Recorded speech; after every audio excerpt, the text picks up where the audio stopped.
गरुड़ पुराण में इंसान की मृत्यु और इसके बाद की स्थिति के बारे में विस्तार पूर्वक उल्लेख किया गया है। गरुड़ पुराण जगत के पालनहार भगवान विष्णु की भक्ति और उनके ज्ञान पर आधारित है।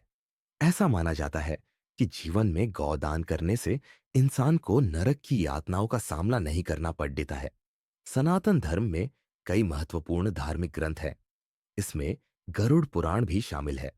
इस ग्रंथ में 19,000 श्लोक हैं, जिसके 7,000 श्लोक इंसान के जीवन से संबंधित हैं। इन श्लोक में नरक, स्वर्ग, रहस्य, नीति, धर्म और ज्ञान के बारे में उल्लेख किया गया है। गरुड़ पुराण की माने तो इंसान के कर्मों के अनुसार उसे फल भोगना पड़ जाता है। पुराण में बताया गया है कि जीवन में अच्छे कर्म करने से स्वर्ग की प्राप्ति होती है। वहीं बुरे कर्मों को करने से नरक में कई तरह की यातनाएं झेलनी पड़ जाती है। गरुड़ पुराण के अनुसार इंसान को जीवन में गौदान अवश्य करना चाहिए। हिंदू धर्म में गौदान को सबसे बद्धा दान माना जाता है। गौदान करने से इंसान को नरक में यातनाओं का सामना नहीं करना पड़ता है।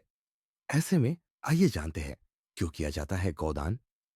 ये है वजह। गरुड़ पुराण के अनुसार धरती के अलावा यमलोक में नरक की नदी बहती है, जिसको वैतरणी नदी के नाम से जाना जाता है। मान्यता है कि इस नदी में रक्त बहता है। जीवन में गौदान करने से इंसान के मोक्ष के द्वारा खुल जाते हैं और नरक की यातनाओं से छुटकारा मिलता है। इसीलिए जरूरी है गौदान। गरुड़ पुराण की माने तो इंसान को मृत्यु के बाद वैतरणी नदी को पार करना पड़ता है। इसलिए इस नदी को पार करने के लिए जीवन में गौदान करना जरूरी माना गया है। गौदान को करने से इंसान को वैतरणी नदी को पार करने के लिए किसी भी तरह का कष्ट का सामना नहीं करना पड़ता है।